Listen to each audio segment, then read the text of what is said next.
الرحمن الرحيم. سيداتي انساتي،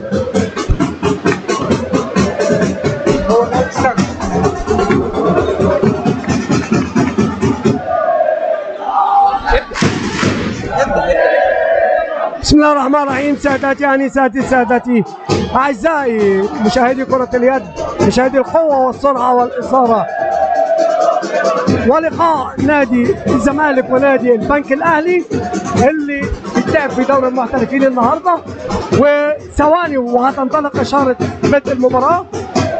بيمثل الزمالك النهارده فلفل محمود خليل وشام السبكي والكابتن الكابيتانو احمد الاحمر، معاه اكرم يسري ومازن رضا وزياد طارق ومحمد هشام البسيوني، مؤمن زكي، احمد حسام، ميدو، خالد وليد، احمد سامع وبكار معتزل النهارده، محمد يوسف، ياسين، محمد محمود، شادي محمود، هشام محمد صلاح، محمود علي، زياد ايمن، زياد طارق.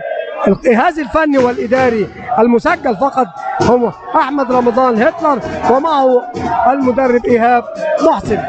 اما فريق البنك الاهلي النهارده بيمثله محمد سامي واحمد حسن في حراسه المرمى، ومعاه ادهم محمد وابو الفتوح حماصه وعبد الرحمن اسماعيل، شهاب الجيوشي، احمد كمال، عمرو مجدي، بلال احمد، احمد هاني، احمد ابراهيم، عمر احمد، ابراهيم حسن، احمد عبده، محمود رجب، محمد جمال.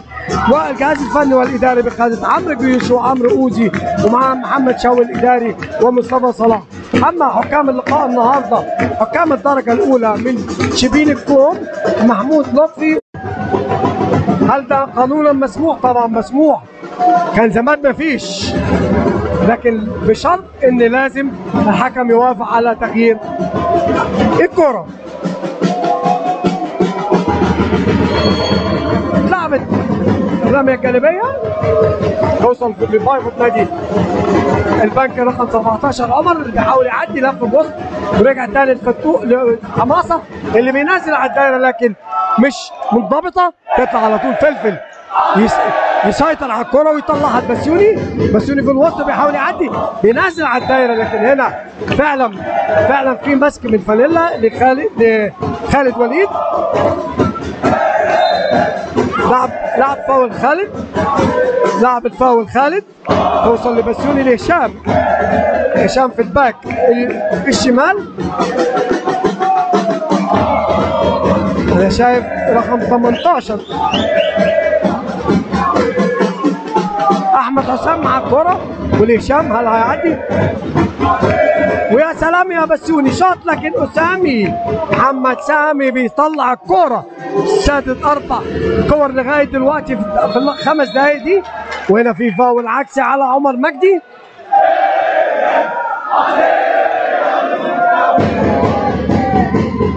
ميدو لبسيوني، هيعدي لكن خد فاول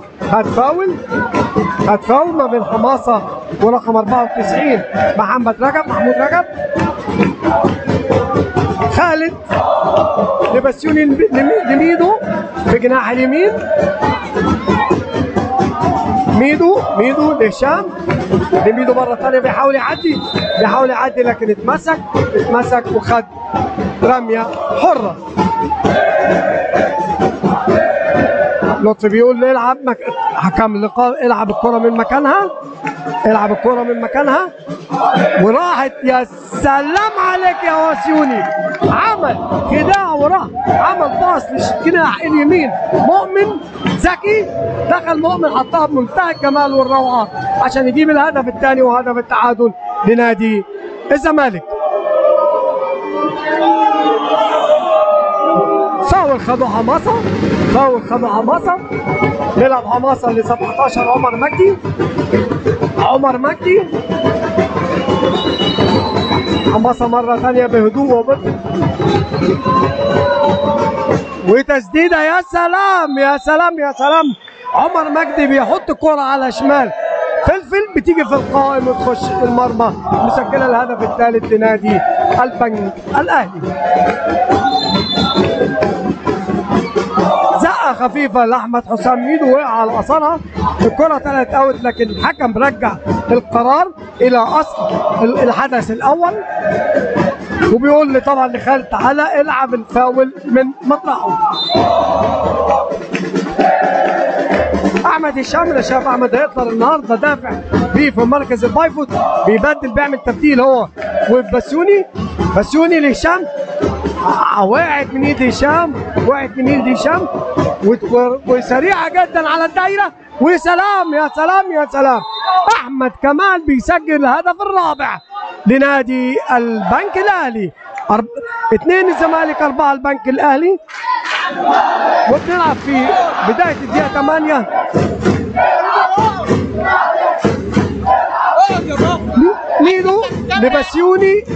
ميدو لبسيوني، لمؤمن. طبعا الزمالك ناقص بعض اللاعبين المميزين في النادي، يعني احمد مؤمن صفا ايضا، واكرم يسري مصاب ما زال، والنهارده اضافه للاصابات عمر ياسين. وتسديده رائعه بعد باصه رائعه من بسيوني لاحمد هشام، اللي بيخش وبيشوط وبيطلع وبيسجل بيها. مسكها مره ثانيه، مسكها هشام وسط بريك 0 موقفه الدنيا، لكن طلع ونزل بالكوره، اتحسبت فاول عليه 4 خطوات. بسيوني بيعمل كره جميله لمازن، ومازن دخل بيسجل الهدف الخامس لصالح نادي الزمالك.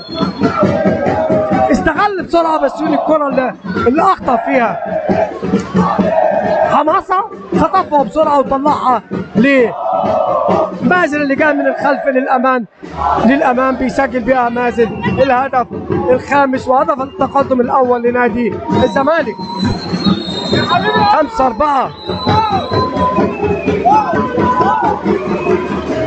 مرة ثانية عمر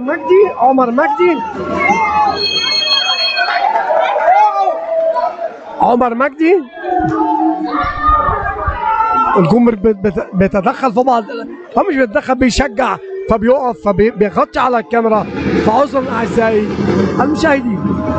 بلال بيشوف كرة قوية وقنبلة، لكن في العارضة وترجع يلمها احمد ميدو لمؤمن مرة ثانية لبسيوني.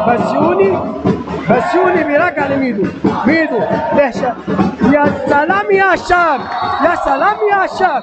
هشام محمد صلاح نجم نادي الزمالك اتصاعد، بيتسبب في دقيقتين على احمد كمال، ودخول وتركيز، والهدف السادس.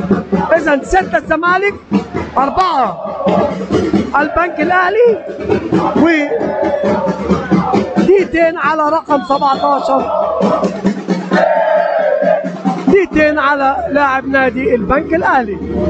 البنك الاهلي هيلعب ناقص العدد لمده دقيقتين، لكن هيخرج حارس المرمى حسب راي عمرو كيوشي، وفعلا بيلعب 6 افراد داخل الملعب، اذا المرمى خالي.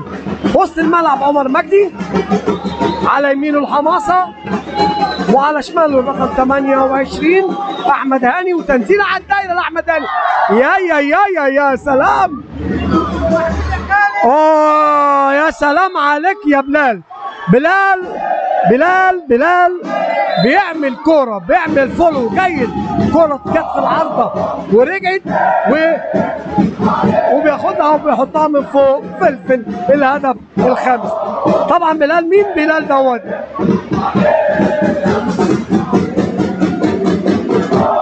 بلال ابن الكابتن الكبير احمد بلال، كابتن منتخب مصر وكابتن النادي الاولمبي. بيفشل مؤمن زكي في احراز هدف من 3 محاولة ليه، عرض منها هدفين في اقل من 5 دقائق، عدت بها النتيجه الى 6-4 ثم 6-5 الان، والكره دي احد لم يحرز فيها هدف. اذا 6 زمالك 5 البنك، وتقريبا ال 12 من احداث الشوط الاول. بايفوت نادي البنك الاهلي رقم 17 عمر مجدي، لحماسه اللي مندفع تماما، لكن بيرجعها للخلف وبيطلع رقم 9 ادهم ادهم، لكن بياخد فاول وتبقى فاول لصالح نادي البنك الاهلي اللي برضه بيلعب بالكون خالي دلوقتي، وعدى لكن عدى 4 خطوات النبادي عمر مجدي. عمر مجدي عمل 4 خطوات وبالتالي ما اتحسبش الهدف. فاول عكسي على النادي البنك الاهلي. هشام صلاح لبسيوني اللي بيحاول يعدى وعدى، لكن فضل انه يرجعها لهشام صلاح اللي جاي له في تكتيك منفرد ما بينهم الاثنين من الخلف، خد الكوره ودخل للامام وقدر يسجل الهدف السابع لصالح نادي الزمالك. 7 الزمالك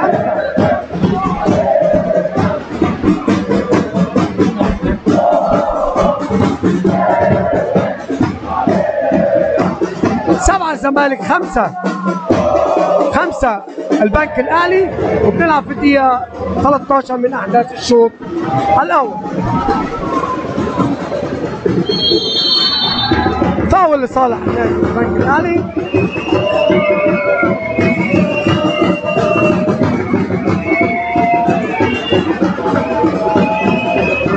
يعني التشجيع الحقيقه في مدرجات الزمالك اعلى جوده الحقيقه، وايضا الناحيه الثانيه، بس طبعا كميه جمهور الزمالك اعلى بكتير. فلفل بيصد كوره وبترجع تبقى هجمه زملكاويه. البسيوني لهشام لميدو لزكي لفلقاي العارضه وترجع، لكن تبقى اوت على نادي الزمالك.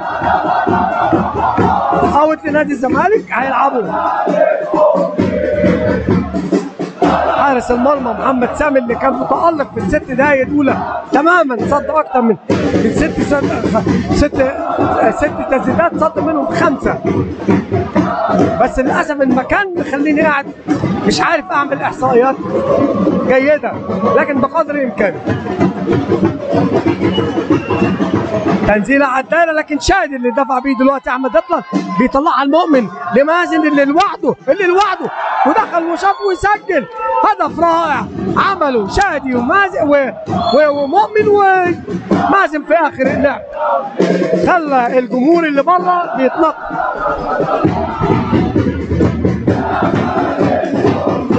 مرة ثانية الكورة مع رقم 14 أحمد كمال، الباك اليمين لعمرو مجدي، ويدخل جميل من رقم 96 محمد كمال بيسجل بيه الهدف السادس لنادي البنك الأهلي.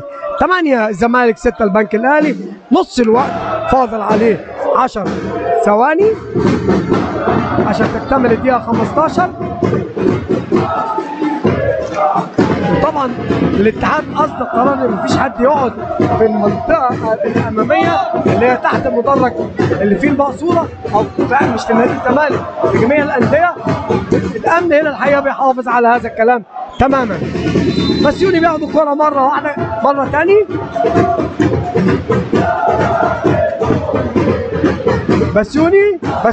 بسيوني شاط، لكن بتيجي في البلوك وبيحاول ينط عليها بسيوني، لكن كان سند جوه الدايره، وعلى طول محمد ابو حشيش حكم اللقاء بيحسب فاول عليه. ترجع تاني وتسديده قويه لكن البلوك بيشيلها من عمر مجدي، بيشيلها من هشام لبسيوني للاحمر. احمد الاحمر بيدفع بيه هتلر في الوقت ده، لكن مين الناحيه الثانيه؟ هشام محمد صلاح يبدو ان في خبطه في وشه شويه.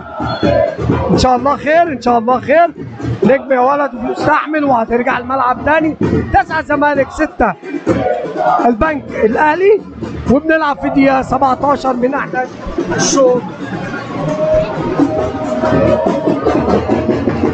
من احداث الشوط الاول.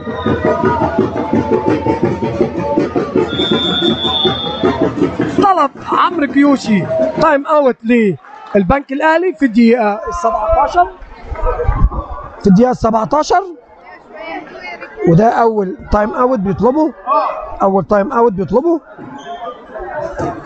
عمرو جيوشي.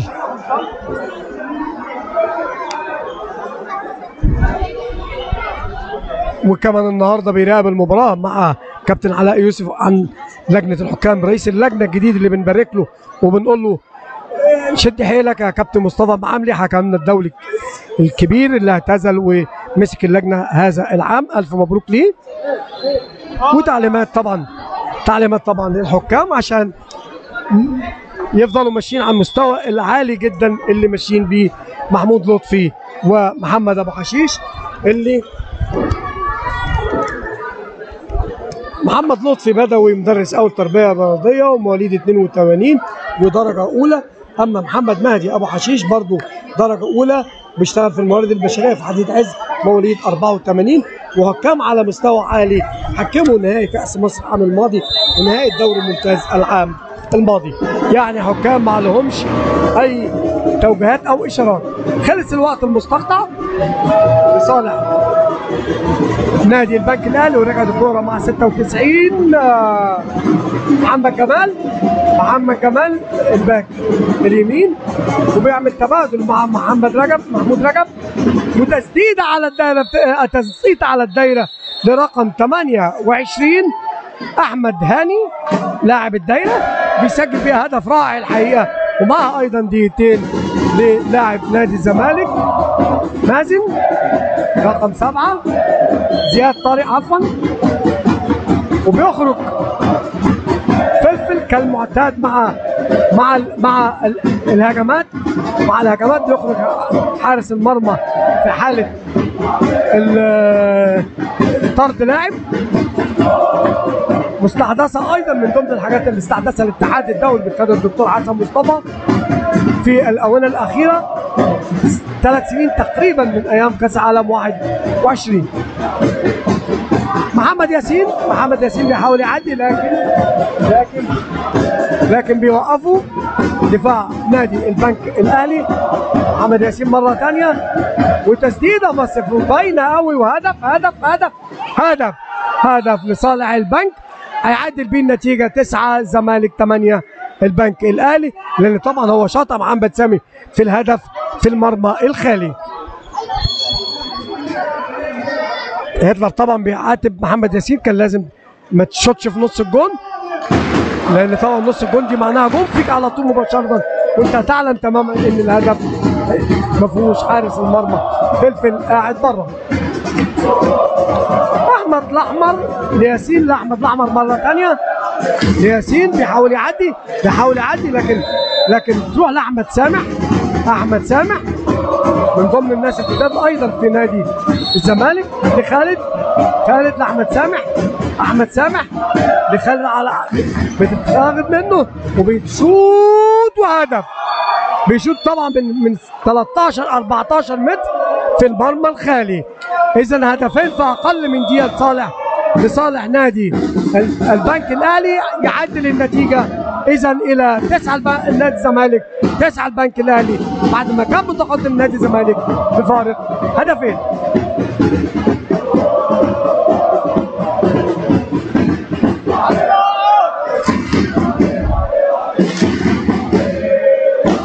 مخرجنا النهارده طبعا كابتن محمود بهجات ومصور احمد ابراهيم،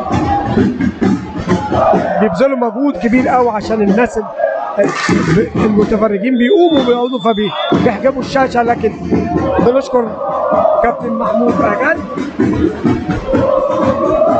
محمد بهجات عفوا. هنرجع تاني للقاء، طبعا اكيد هتلر وايهاب عدلوا بعض الشيء من الحاجات اللي عملها اللعيبه في الوقت اللي فات، في الدقيقتين اللي فاتوا بالذات، جولين في اقل من دقيقه بسبب حارس المرمى، يبقى معنى كده ان الهجمه بتنتهي بدري، وهو ده اكيد اللي اتكلم فيه احمد هتلر. مره ثانيه في وسط الملعب احمد سامح، على شماله لياسين، على يمينه الاحمر لياسين مره ثانيه، عمر ياسين، محمد ياسين عفوا مش عمر ياسين. وهنا كان في تدخل من لاعب محمد جمال، وقع هو ومحمد ياسين داخل الدايره. اذا بيوقف الحكم اللعب وبيطلع وبيرجع اللعب من اساسه وبيمسح الارضيه بطلب منه العمال الملعب.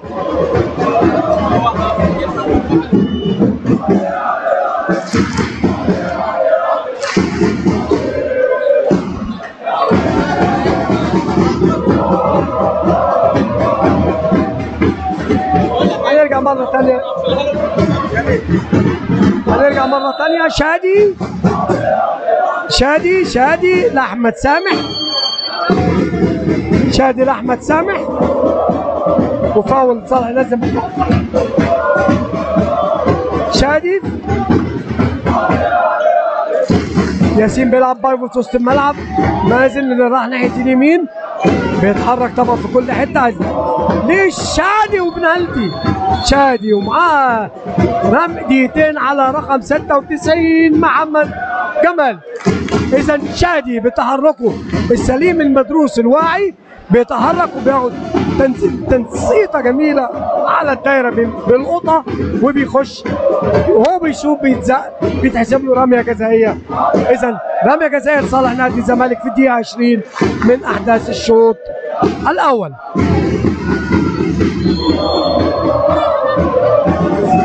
يا سلام على اكرم يسري. طبعا اكرم يسري عنده العضله الضمه فيها مشكله فما بيقدرش ينزل غير في تنفيذ الرميات الجزائيه الى ان ربنا يشفيه ويعافيه يتعافى من الاصابه اللي هو فيها. 10 زمالك 9 البنك الاهلي، ونهايه الدقيقه 20 من احداث الشوط الاول. اعزائي المشاهدين، شادي ياخد ايه؟ ياخد رمي 7 متر لانه دخل ما بين 94 محمود رجب وحماصه والاثنين قفلوا عليه، لكن كانوا جوه الدايره. اذا رميه جزائيه هينفذها اكرم يسري. اكرم وسامي صدها سامي، لكن رجعت لاكرم اللي بيحطها جميله. الفولو هنا والخبره هنا والجمال اللي عمله محمد سامي، صد الكوره لكن حظه انها ترجع لاكرم يسري اللي بيسجل بيها الهدف رقم 11. هيرجع تاني نلعب نادي البنك الاهلي ناقص حارس المرمى. اذا المرمى خالف في البنك الاهلي وبيلعب 6 لاعبين امام 6 لاعبين، قدامنا 15-14 ثانيه لاكتمال العدد. حماصه بتجيله الكوره، هل هيوزع ولا يخش يشوط؟ موزع بالفعل وتوزيعه جميله، لكن يا سلام عليه حط ايده فيها فلفل، خبره كبيره طبعا. احمد الاحمر تقع منه ترجع للبنك الاهلي، هيطلع لوحده ودخل وشاط ادهم محمد وسجل الهدف العاشر.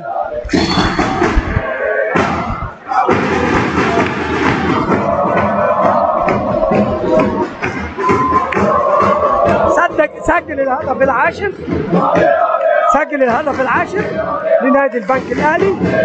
ياسين في نص الملعب وعلى شماله احمد سامي وعلى يمينه الاحمر. وسامي بيشوط لكن بيتألق سامي بيطلع كرة في نص الملعب، لكن بيخش احمد الاحمر بخبره وبيوقف ايضا. يا سلام برافو عليك رقم 25 بلال.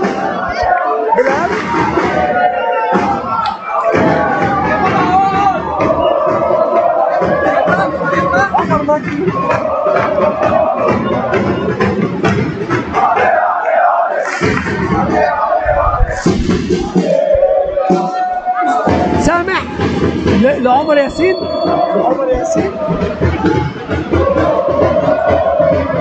ياسين اللي بيلعب الفاول لسامح.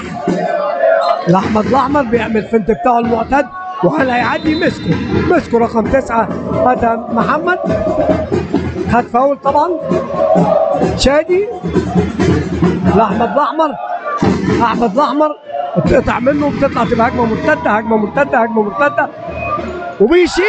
يا سلامه احمد يا كمال، بيخش وفي اخر لحظه بيحطها مش بالقوه المطلوبه على المكان المطلوب، لكن فلفل نفس اللي حصل، نفس اللي حصل هنا حصل هنا، بس هنا شادي شاط خارج المرمى تماما، بعيده جدا، يمكن بعد ال6 متر بشويه، بعد ال6 متر بشويه.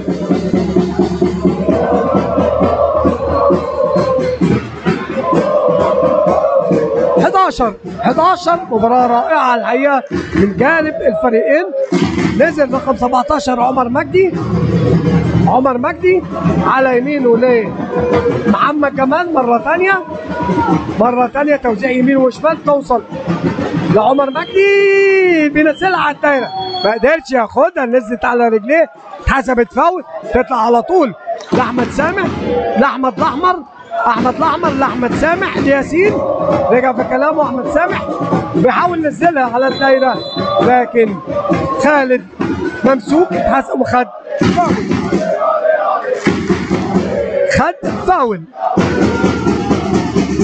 الحمد لله نزل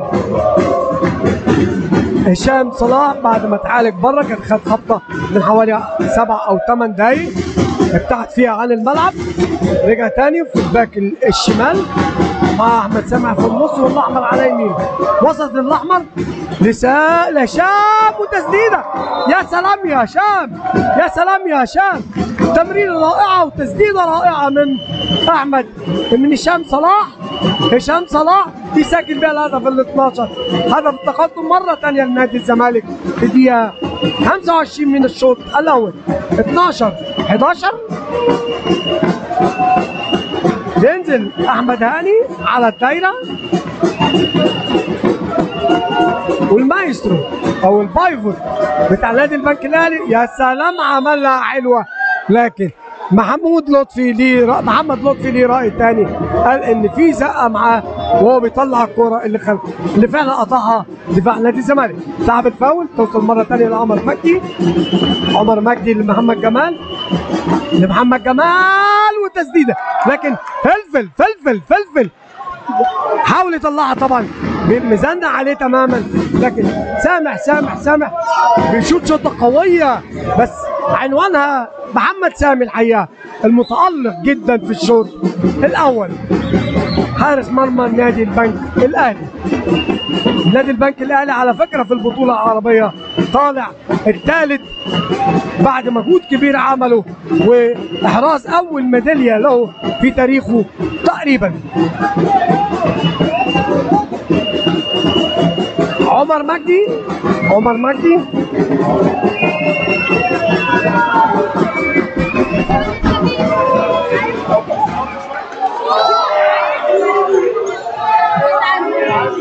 يا على التصميم وقوه، لكن في العارضه تترد هناك لبلال، بلال بيطلعها جميله وقويه لرقم 9 ادهم اللي بيخش بيسجل هدف التعادل، يعني العارضه هنا تشيل جول بيبقى فرق هدفين، هنا اللي بيسجل هدف التعادل. طبعا من ضمن المصابين ايضا النهارده لوكا اللي قاعد في المدرجات قدامنا اهو، بسيوني رجع وسط الملعب مره ثانيه، وعلى يمينه الاحمر وعلى شماله هشام صلاح اللي جات له كوره، وطبعا مايسترو وموزع جيد جدا محمد هشام البسيوني، وتنزيله لشادي لكن بيصدها سامي، طلع صح وشادي ما بصش عليه كويس، اتصدت ورجعت تبقى هجمه بنكويه لصالح البنك الاهلي بيهدي طبعا عمرو جيوشي، مدرب كبير ليه قيمته وليه وزنه، وكان زميل في يوم من الايام لاحمد هتلر في منتخب مصر، يعني ولعبوا ضد بعض كتير جدا على مدار سنوات كبيره، لعبوا ضد بعض ومع بعض. مره ثانيه عمر مجدي تاني، واشاره اللعب السلبي اترفعت، ادهم لعمر مجدي لما طلعهاش وقع على الارض، هشام معاه، لكن راي الحكم لازم يحترم، وفعلا هشام صلاح احترمه، وهل هيخش ينزل له على الدايره؟ انا هنا في رايي ان برافو حكم اللقاء محمود لطفي، لان الكره دي فيها خدعه كبيره قوي، وممكن اي حكم يحسبها رميه جزائيه، لكن انا مش مع حد ولا ضد حد. برافو محمود لطفي، اتردد لمحمود بسيوني، محمد لطفي عفوا، ردد مع محمد ابو حشيش عفوا، اتردد الى هشام البسيوني اللي دخل وسجل بيها هدف التقدم 13-12 في الدقيقه 29. محمد جمال على الباك الشمال في نص الملعب لعمر مجدي، في نص الملعب لعمر مجدي، مرة ثانية الجمال لمجدي لآدم لجمال اللي رايح وبيعدي وبيشوط تيجي في القائم بعد ما يحط ايده فيها فلفل، تطلع لخالد اللي بيشوط شوطة وحشة، شوطة وحشة كان لازم دي توصل لأكرم يسري. اكرم يسري يمكن عنده تعليمات ان ما تضغطش على اكرم في كره زي دي، لان اكرم خد كره زي دي كان زمانه انطلق وبقى في كلام تاني. دقيقه الا 10 ثواني على نهايه الشوط الاول الممتع اللي امتعنا بيه الفريقان، 13 زمالك 12 البنك الاهلي.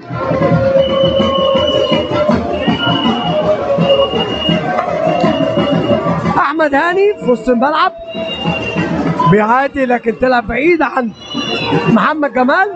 محمد جمال هيشوط وشاط ويسجل، وشاط ويسجل. محمد جمال بيسجل هدف التعادل في الدقيقة 30 وفاضل 15 ثانية.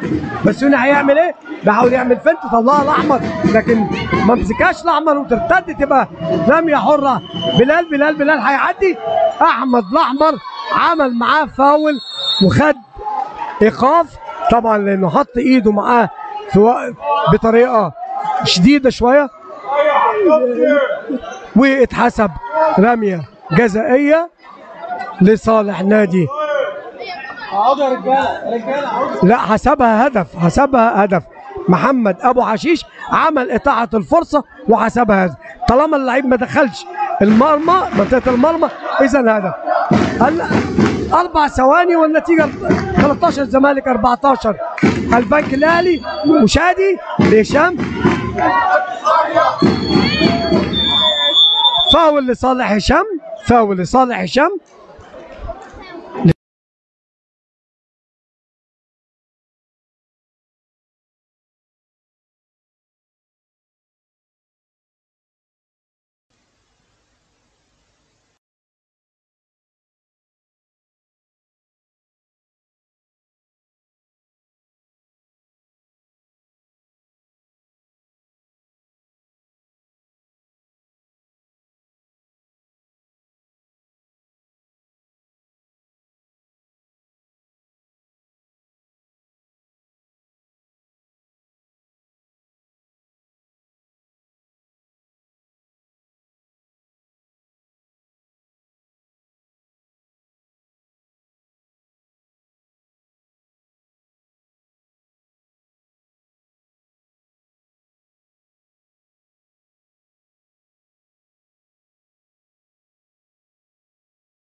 بسم الله الرحمن الرحيم.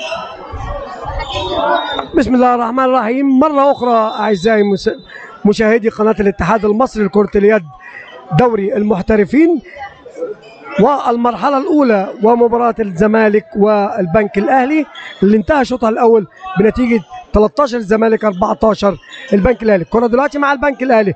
أبو الفتوح على يمينه لأحمد كمال، وأول ده في الشوط الثاني ودقيقتين لمازن، تاني دقيقتين ليه هيطلع، والزمالك هيلعب ناقص لاعب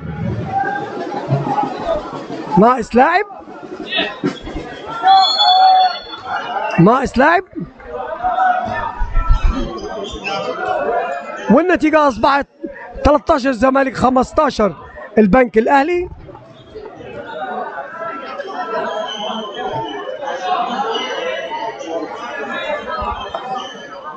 أحمد ميدو لأكرم يسري لخالد بسيوني، هيعدي. يا سلام على بسيوني لما هدى شويه فتح اللعب لاحمد حسام اللي جاله من الجانب الايمن الى الامام، استلم ودخل، لكن الدفاع البنكاوي البنك الاهلي قدر يوقف الهجمه وياخد احمد حسام ميدو رميه حره هينفذها خالد وليد لبسيوني، محمد هشام البسيوني لميدو، وبدأ يلعب طبعا لأن الزمالك ناقص لاعب. المفروض أنا شايف إن النادي الزمالك ناقص 2، وتسديدة قوية جدا من هشام.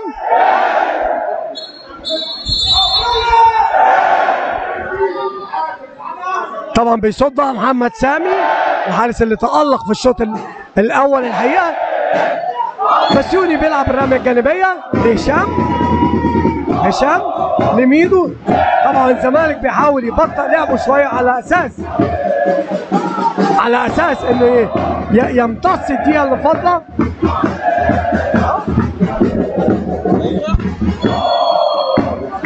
فاول على خالد واتلعبت بسرعة، لكن يا سلام يا هشام صلاح بينقذ الزمالك من هدف مؤكد. الكرة اتقطعت في وسط الملعب، خطفها لاعب البنك وشاطها، لكن من نص الملعب ايضا هشام صلاح بيوقف الكرة وترجع تبقى هجمة زملكاوية من جديد.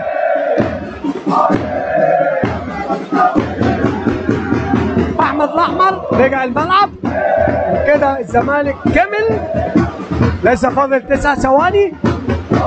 بسيوني بيحاول ينزل على الدائرة، لكن نزلها لاحمد الاحمر بخبرة عالية، بيخش وبيوقفوا رقم 14 احمد كمال، لكن ما زالت اشارة اللعب السلبي موجودة. احمد الاحمر لبسيوني وهو جول، والهدف ال 14 لنادي الزمالك، ومعاها ايقاف احمد كمال لمده دقيقتين للخشونه المتعمده اللي كانت مع احمد الاحمر. خرج محمد سامي، وبرضه هيلعب عمرو جيوشي مدرب نادي البنك الاهلي بطريقه المرمى الخالي، ونازل مطرحه ادهم محمد، نازل مكانه ادهم محمد.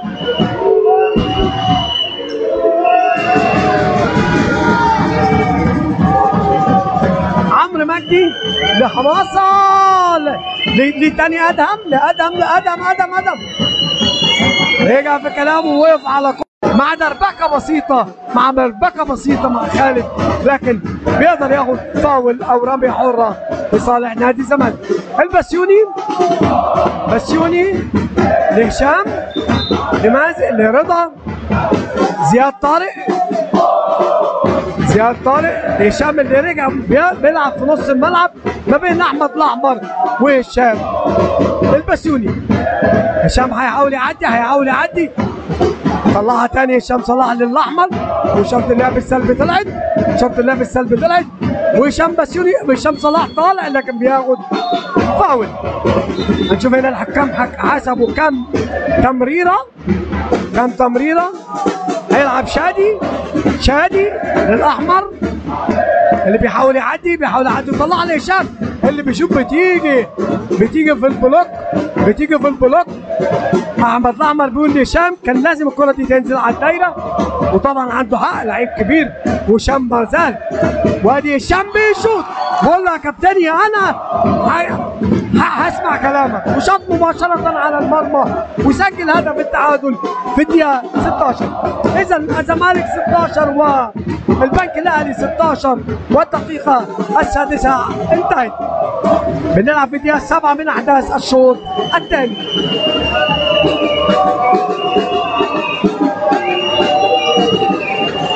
ادهم لحماسه اللي بيشوط، لكن يا سلام يا فلفل، يا سلام يا فلفل محمود خليل فلفل بيصد ويطلع كرة تبقى هجمة زملكاوية. احمد الاحمر بيحاول يعدي، لكن بلال بيحط ايده معاها. شاب الجيوشي بيحط ايده مع احمد الاحمر، بيوقع الكرة منه، بيقعد احمد الاحمر فاول.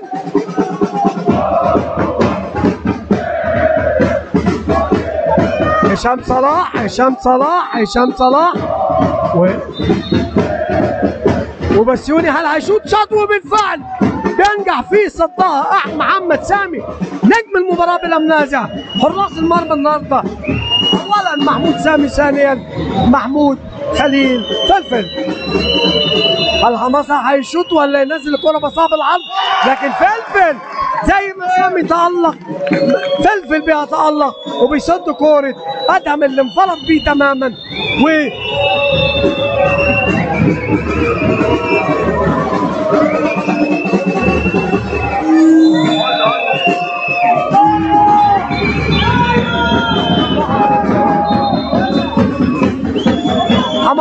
حماسة بيحاول يعدي لكن بياخد فاول.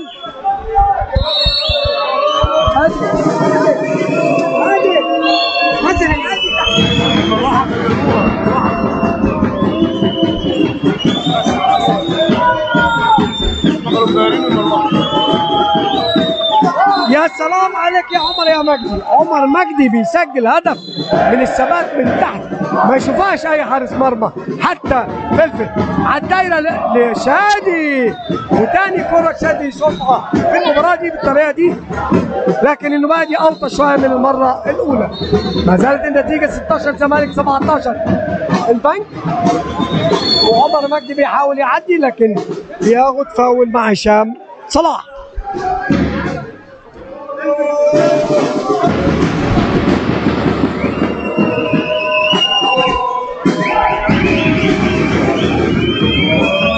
ادهم بيلعب في وسط الملعب في البيموت، بيرجعها الحماسه، حماسه من اللاعبين ذوي الخبره القدام، ورميه جزائيه، والسبب حماسه لانه دخل لغايه اقصى مكان في قبل ال6 متر وبصاها، فكانوا طبعا لعيب الزمالك داخل الدايره. اذا رميه جزائيه، اذا رميه 7 متر هينفذها حماسه الخبره الكبيره وفلفل. حماسه وفلفل وبينجح حماسه انه يسجل الهدف ال 18 لنادي البنك الاهلي. اذا 16 الزمالك 18 البنك الاهلي. ودخلنا في الدقيقه العاشره من احداث الشوط الثاني. احمد الاحمر حمل عليه تقيل طبعا قوي، كان الله اصابات لاعبي الزمالك كتير. هشام لاحمد الاحمر بيحاول يعدي رجعها لهشام اللي طلع وبيشوط، لكن بيصد سامي بيصد. ادهم هنا ما استناش الكوره لما تخرج، ومحمد ابو عشيش واقف قدام الكوره بيقول له عفوا كنت جوه الدايره. اذا رميه حره لصالح نادي الزمالك. ترجع الكره مره ثانيه لنادي الزمالك. هشام لبسيوني اللي منزلها على الدايره. يا مش ممكن النهارده يعني اقول ايه على شادي ملوش حظ، مش موفق فعلا، ملوش حظ ولا موفق. لان شادي من خبراء الدايره بالفعل. كرة زي دي ما تضيعش، ولا اللي قبلها تضيع، ولا اللي كانت في الشوط الاولاني اللي حطها في السماء تتلعب بالطريقه دي ابدا. هل هو مرهق؟ هل هو مصاب؟ الله اعلم.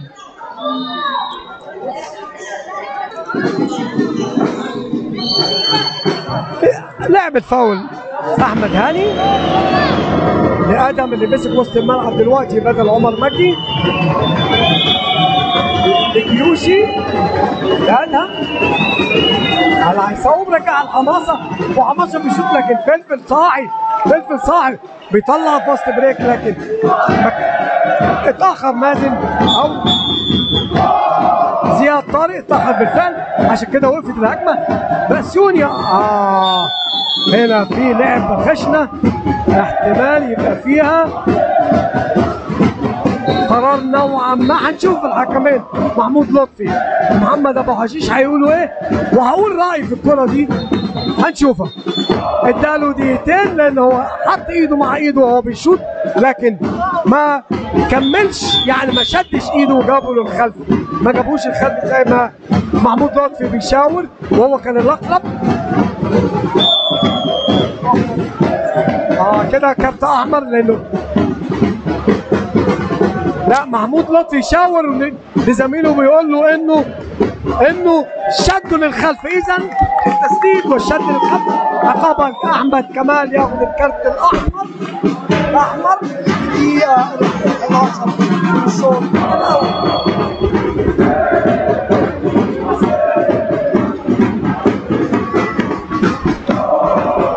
احمد الاحمر لهشام. يا سلام يا هشام، يا سلام يا هشام، هشام محمد صلاح، هشام محمد صلاح بيسجل الهدف ال 17 لنادي الزمالك، عشان تبقى النتيجه 17 الزمالك 18 نادي البنك الاهلي. نادي البنك الاهلي طبعا عمر مجدي هيمسك مكان احمد كمال. عمر مجدي باصي، لكن اكرم قطعها منه، لكن حظ كويس رجعت مره ثانيه. حماسه بيحاول يعدي من جناح الباك اليمين، لكن واقف قدامه بسيوني و هشام صلاح بياخد فاول، ترجع لصباح عمر مجدي الادهم، عمر مجدي اللي بيشوط، لكن بيصدها فلفل وبتطلع بسيوني الاحمر. رجع في كلامه طبعا، برافو عليه، لان دفاع البنكاوي. هنشوف بعد الكره دي اكرم بيستلم كوره من بسيوني المكار بمنتهى البطل، بيعمل لونج باص للجناح اليمين اللي بيخش اكرم يسري، وبيسجل هدف رائع الحقيقه لصالح نادي الزمالك عشان يجيب بيها هدف التعادل. 18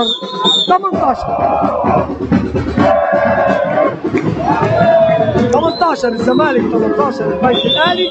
مباراه جميله وممتعه، هي دي القوه، هي دي الاثاره، هي دي المتعه، هي دي كره اليد اللي انا بتكلم عليها طول عمري، وكان شعاري دايما ان الهاندبول هو المتعه والاثاره والقوه. كره زي دي متعه واثاره وقوه ولا لا؟ لعيب داخل وطاير في الهواء ادهم محمد وقدام الدفاع القوي جدا ولا همه دخل. ربنا معاكم يا لعيبه مصر كلكم، ربنا يسعدكم ويبعد عنكم الاصابات ان شاء الله. تسديده من خارج ال9 متر بيصدها فلفل وبيطلع بسيوني. هل هيعدي للاحمر ورجع عليه هشام بيشوط، لكن بيصدها سامي هتبقى هجمه، لكن اكرم يسري بيصدها، الجمهور ده كله بيصدها، بترجع لاحمد وعلى الدايره وابن الاورانيا 7 متر لصالح الوليد. ليه؟ لان عمر مجدي لعب معاه من داخل الدايره 6 متر، اذا رميه جزائيه هيلعبها نجم الزمالك ومصر احمد.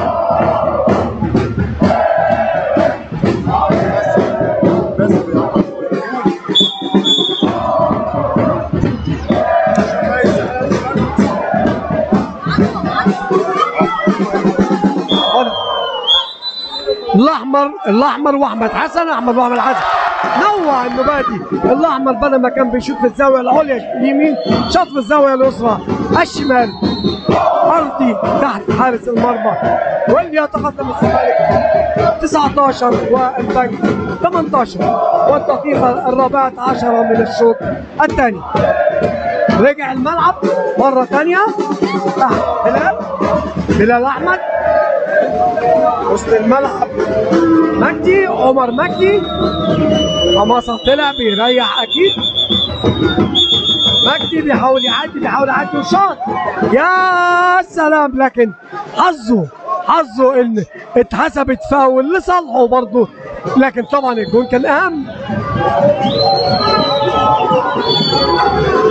محمد ابو حشيش حكم اللقاء حسبها له فاول ورجعها المره الثانيه وبينزلها على الدايره، لكن ضيقه قوي. نرجع لرقم 11 عبد الرحمن اسماعيل. عبد الرحمن ده عمر اللي طالع وبيشوط بياخد. هنا عمرو الجيوشي بيطلب تايم اوت، وقت مستقطع لنا وللجميع. يعني الدقيقة 15 والنتيجة 19. الزمالك 18 البنك الأهلي. 18 البنك الأهلي. وطبعا من مميزات الوقت المستقطع انه تهدئه وراحه لجميع من في الملعب بما فيهم المعلق.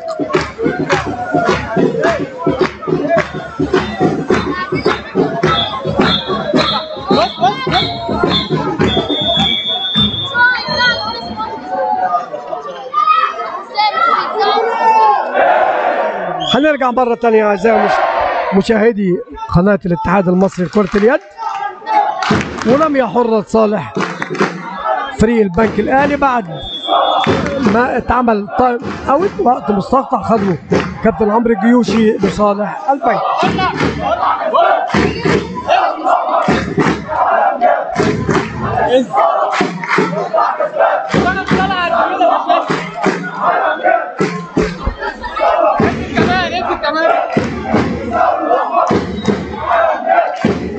الكرة طبعا حصل فيها مشكلة فبتتبدل الكرة بعد استئذان الحكم كما قلت سابقا. وصلت الكرة بعد الفاول لعمر مجدي وعبد الرحمن. عمر مجدي في النص مرة ثانية. عبد الرحمن طلع لكن عمر مجدي هل هيشوف نزلها على الدايرة. نزلها على الدايرة تقع وترجع تاني للبنك الأهلي.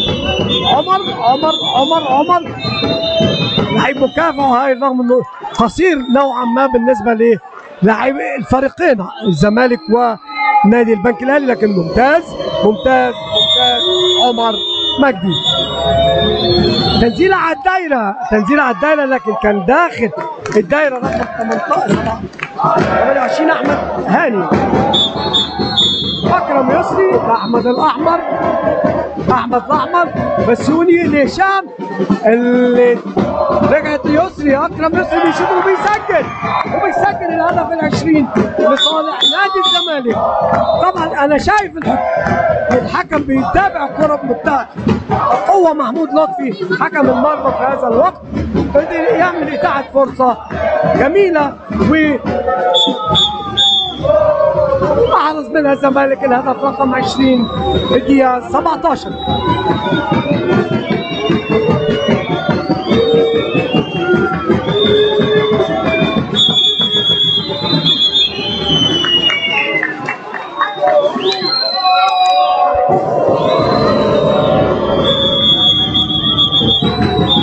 رجع الملعب مرة ثانية وتسديدة، لكن في بلوك بيوقف الكورة وهي في طريقها للناحية الثانية لمرمى فلفل.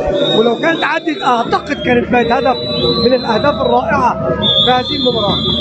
نزل هدف محمد يمسك فرق الملعب مرة ثانية للبنك وحماسة بيرجعها لكن بيخطفها وليد وبيطلعها لأحمد الأحمر. أحمد الأحمر هيعمل إيه؟ اداها يا سلام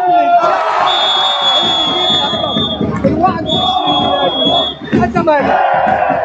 إذا 21 الزمالك 18 نادي البنك الأهلي نادي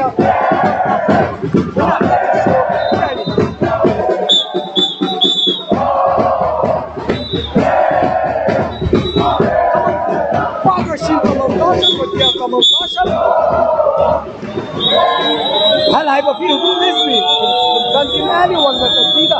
وفعلا تسديده، لكن هشام المتالق في الهجوم، هشام متالق ايضا في الدفاع، عمل بلوك رائع وكره تطلع رميه جانبيه لصالح البنك الاهلي. ادهم العرض الحماصه اللي بيحاول يعدي لادهم مره ثانيه اللي عايز يعدي، لكن خد رميه جزائيه رائعه الحقيقه. يا في تصوير هنا، في تصوير هناك. اقعد يا كابتن، اقعد يا كابتن، اقعد.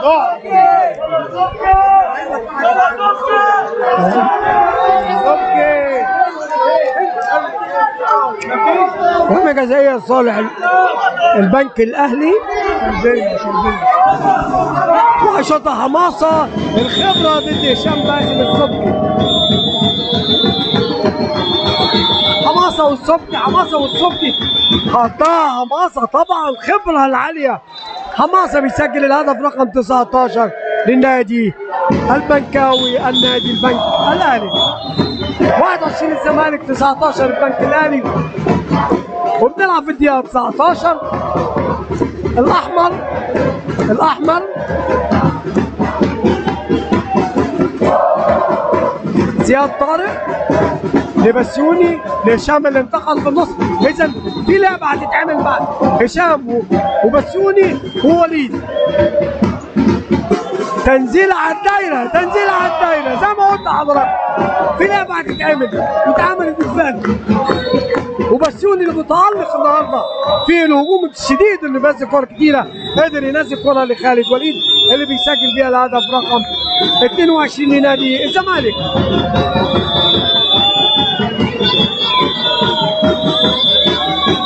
بلال بحماصة رجعها لأدهم بيخش في عرض الملعب، تنزيل على الدايرة لكن بترجع له تاني أدهم،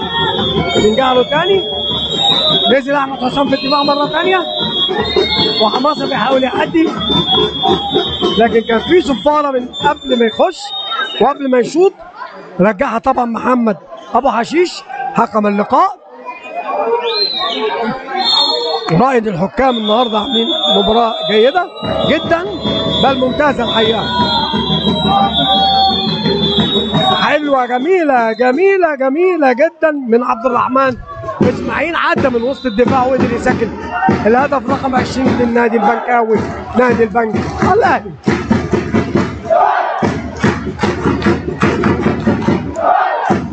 بسيوني بيتكلم ورا كتير طبعا، بيتفق على حاجه، ايه هي؟ هنشوف.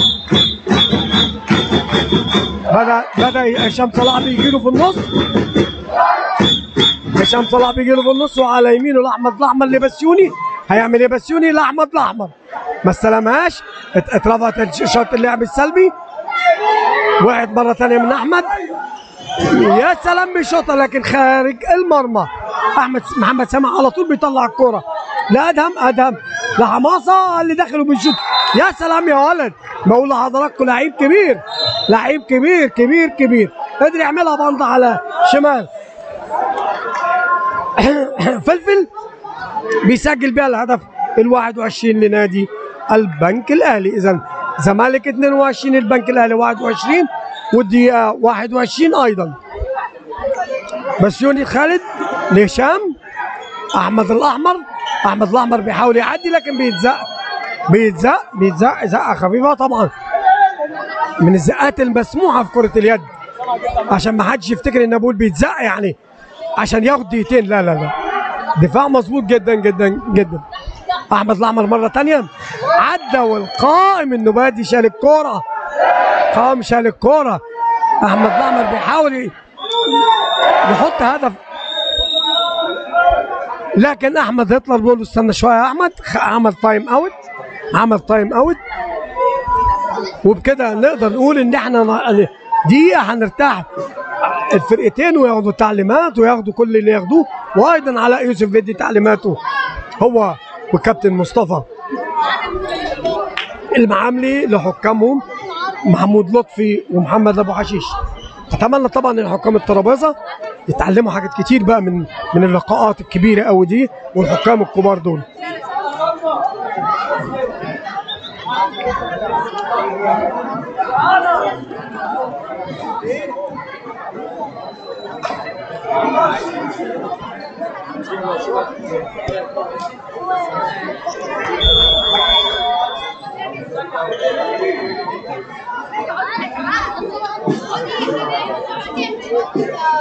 مش عايز اقول ان نادي البنك الاهلي مش السنه دي، من ساعه ما دخل اطار كره اليد وهو ليه وزن الحقيقه، والمسؤولين فيه بيساعدوا الفرق بشكل غير عادي. الزمالك طبعا يعني مش عايز اتكلم، انما تعرض للهزات قويه جدا خاصه هذا الموسم، وكان الله في عونه اللعيبه المصابه واللعيبه اللي ما كانتش مسجله، لدرجه انه في بدايه الموسم لعب ب4 لعيبه من الاساسيين والباقي من الصاعدين. هنرجع مره ثانيه لنادي الزمالك ونادي البنك الاهلي، واكرم يسري وحسام لبسيوني. بسيوني اتمسك لكن خالد هيرجع. كده العدد اكتمل 4 تمريرات اتعملت بسرعه الحماسه اللي بيعملها اجمل واجمل للجناح اليمين. يا سلام يا ولد يا حماسه للجناح اليمين رقم 25 بلال اللي بيخش وبيسجل هدف التعادل لصالح البنك الاهلي. تبقى النتيجه 22.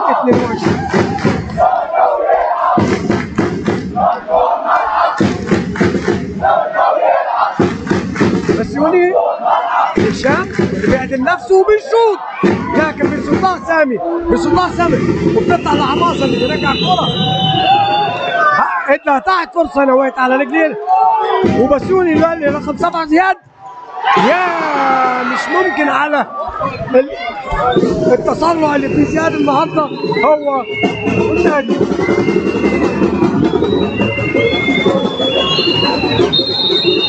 هنشوف هنا بيوقف الملعب ليه محمد ابو حشيش. طبعا حضراتكم شفتوا الكوره اللي فاتت دي داخل ولوحده وعرضه وبترجع داخل الملعب مره ثانيه للبنك الاهلي.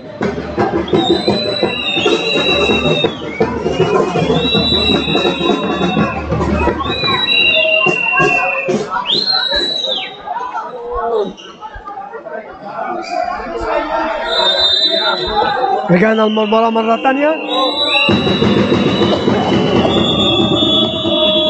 دقيقة 23 قبل 7 دقايق و10 ثانية والنتيجة التعادل والكرة مع البنك الأهلي. أحمد هاني وبيطلع ممتاز جدا أدهم، لكن بيفضل انه يرجع عشان ياخد فاول ويطول الهجمه نوعا ما حتى تطلع له فرصه التسجيل وزياده الاهداف. ادهم مره ثانيه الحماسه ضربت اشاره اللعب السلبي. ادهم وبيحاول يعدي لكن الحكم هنا محمد ابو حشيش بالاشاره ما فيهاش حاجه، بس انا اعتقد ان لطفي حسبها فاول. محمود لطفي حسبها فاول من خارج ال9 متر لصالح البنك الاهلي.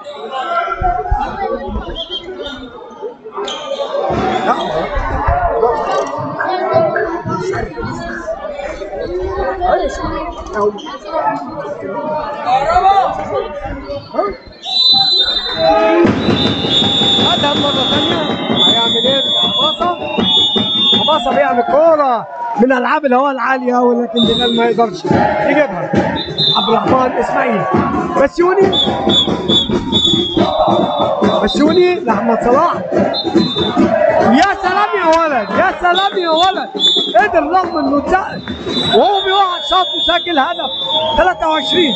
وهنا بيرد عليه فلفل وبيصد الكوره وبيطلعها لبسيوني في وسط الملعب لخالد وليد. وبيسجل خالد وليد هدفين في اقل من نص دقيقه لصالح نادي الزمالك، بيعدل بيها الوضع الى 24-22 الدقيقه 25.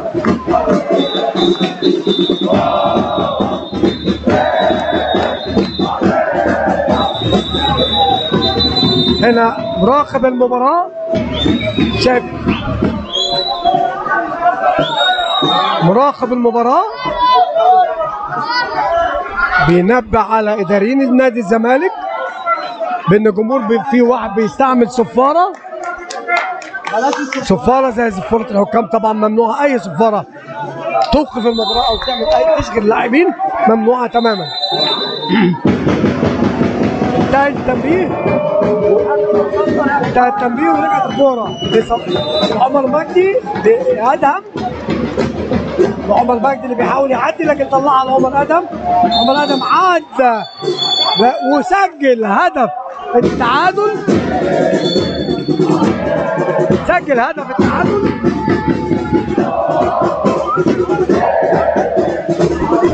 لكن ما نزلتش على الشاشه، اذا ما زالت النتيجه 24-23. ممكن يكون في فاول اتحسب على البنك الاهلي. بسيوني انا قلت لحضراتكم في البدايه ان البورد بيعلق، فممكن تكون البورده معلقه بالفعل. انا في رايي ان في تعادل 24-24.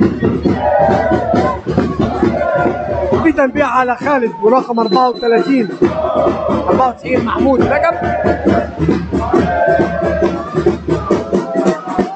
لا داعي للتمثيل او الدخول في بعض بدون لازمه.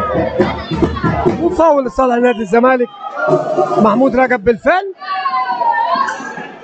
لقاء قوي الحقيقه، قوي قوي قوي ومثير وقوي جدا، ويعني مش قادر اقول عليه غير انه يعني الف مبروك للي يكسبه. احمد الاحمر بينزل على الدايره لكن خالد وليد ما قدرش يستلمها بسبب الفاول. وابو حشيش بيقول له العب الكوره من مكانها. بسيوني بيعدي لاحمد الاحمر. لا والله الاكرم يسري اللي بيحطها في صدر حارس المرمى، بتطلع تبقى هجمه بنكويه وبيسجل رقم 94 محمود رجب هدف التعادل 24-24.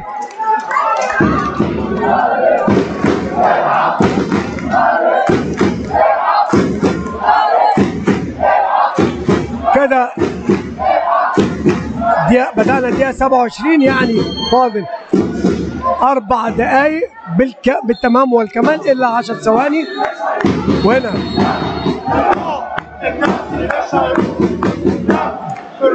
في هنا دقيقتين لبلال.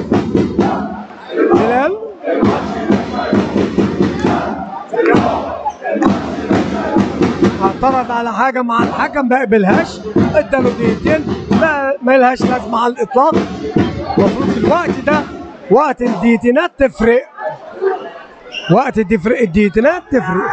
ودي كل الاجهزه الخارجيه، الحكام المسجل والمقاطي والمراقب بيساعدوا الحكام تماما على ان المباراه تطلع في المعقول والسليم والصح.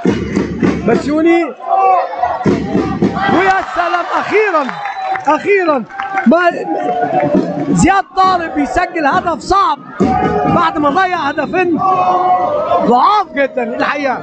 25 الزمالك، 24 نادي البنك الاهلي، وبنلعب في نهايه الدقيقه 27 من احداث الشوط الثاني والمباراه. لو المباراه انتهت بالتعادل هيحصل ايه؟ هقول لحضراتكم في الوقت المناسب.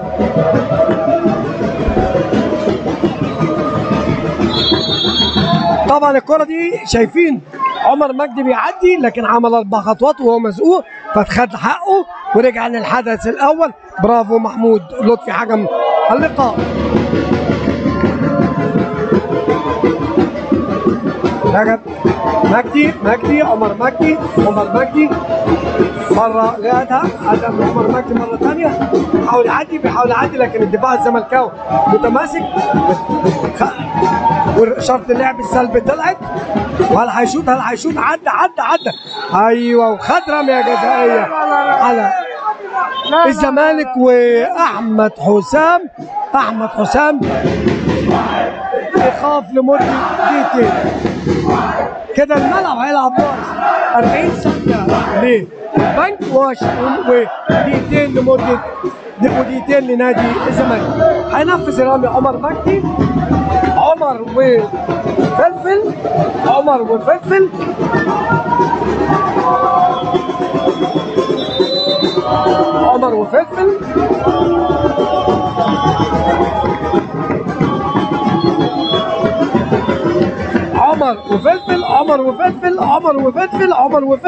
بيسجل عمر هدف التعادل عشان تبقى النتيجه 25 والزمن 27 دقيقه و40 ثانيه، يعني نهايه الدقيقه 28. دقيقتين وربع تفصلنا عن نهايه اللقاء. الزمالك بيحضر تحضير خلفي بطيء نوعا ما عشان الدفاع البنكاوي الحقيقه ممتاز لدرجه كبيره قوي. هشام بينزل على الدايره وتسديده، لكن قرار محمود لطفي حكم اللقاء بانها رميه جزائيه، وشرطه واضحه جدا ان الدفاع كان داخل الدايره، اذا رميه جزائيه لصالح نادي الزمالك. ثانيه ويكتمل نادي البنك الاهلي، ولسه فاضل دقيقه و20 ثانيه لنادي الزمالك، والنتيجه التعادل 25 ورميه جزائيه هينفذها احمد وسامي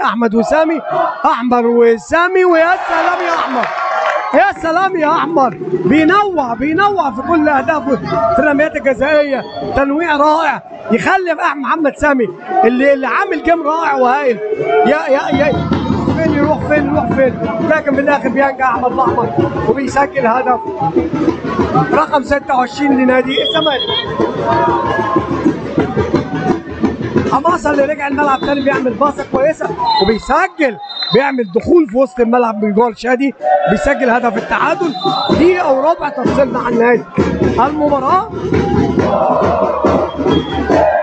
دقيقه وربع. زياد طارق يطلب هشام صلاح من حكم اللقاء محمود لطفي اللي يغير الكرة او يعملها باللزق. هنا اعتقد هنشوف طلب ايه، هل رجع على طول، مشيت على طول، وطبعا على طول الفريق البنكاوي بخط عمرو مشي طلب تايم اوت. مباراة غير طبيعية، هنا الفوز. هنشوف ال 42 ثانية اللي فاضلة، 22 ثانية اللي فاضلة هتنتج عن ايه؟ او هيكون الفوز لمين؟ هل التعادل او الفوز لاحد الناديين؟ هنشوف. الناديين عملوا اللي عليهم وزيادة، وكل بمجهوده، وربنا بيوفق حسب القوة المبذولة في الملعب والاجتهاد. –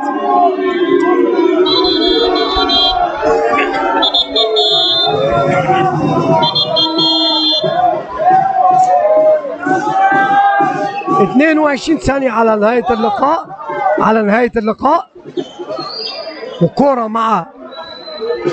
مع البنك الأهلي، ومنتظرين إشارة حكم اللقاء محمد أبو حشيش. وطبعا مش هيدي إشارة علاء يوسف مراقب المباراة للحكام إلا لما الكل يقعد، أو إذا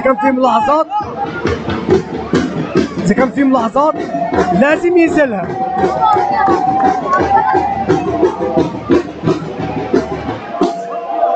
طبعا في ناس كتير ورا، في جمهور كتير ورا لعيبه البنك الاهلي، وده اشتكوا منهم، فلذلك بيطلعهم مراقب المباراه ورئيس اللجنه العليا للحكام مصطفى المعاملي. والحقيقه كل اداري الزمالك والموجودين في فرقه نادي الزمالك راحوا بيطلبوا من الجمهور يطلع بعيد عن نادي البنك الاهلي. 22 ثانيه قد تكون هي الفاصله في هذا اللقاء.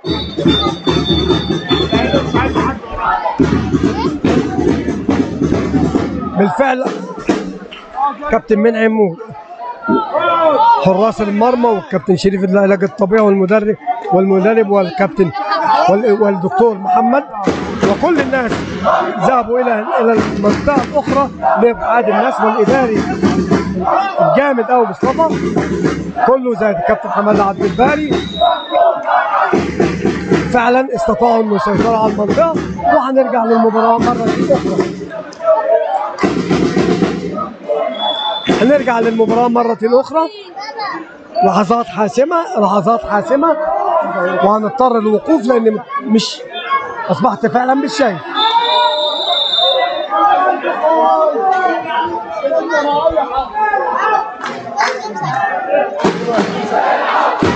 هل من حق نادي البنك الاهلي انه يطلب من الناس تطلع من وراه؟ طبعا من حقه، بس عن طريق الحكام مش هم. يعني الحكام مراقب المباراه هو اللي يعمل هذا الكلام مش اداريين النادي الاولمبي.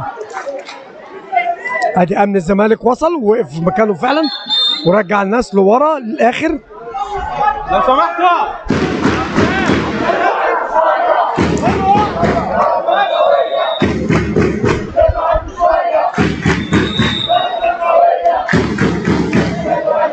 22 ثانية كله طبعا على اعصابه، سواء لعيبة الزمالك او لعيبة نادي البنك الاهلي. هنرجع للمباراة مرة تانية وهنشوف هتتلعب من فين الفاول، او كان لا عفوا مش كانش فاول، كان في تايم اوت طلبوا عمرو الجيوشي. طلبوا عمرو الجيوشي طبعا ادى تعليماته لفرقته وهنشوف هيعمل ايه. عمر مجدي في وسط الملعب على يمينه الحماصه، طلع له الجناح اليمين ادهم تسلسل في الباك اليمين ايضا، هيحاول يعطل الحماصه، هيشوط ويسجل ويسجل ويسجل ويسجل ويسجل هدف في اخر ثانيه بيسجله عمر مجدي، بيجيب بيها هدف الفوز لنادي البنك الاهلي. ويا لها من فرحه ويا لها من فرحه لنادي البنك الاهلي. انا بهني النادي البنك الاهلي وايضا نادي الزمالك عمل مباراه رائعه رائعه رائعه. بكده وصلنا لنهايه المباراه بفوز البنك الاهلي على نادي الزمالك 27-26. شكرا لمشاهدتكم اللي ارجو ان تكونوا استمتعتوا بها، والسلام عليكم ورحمه الله وبركاته.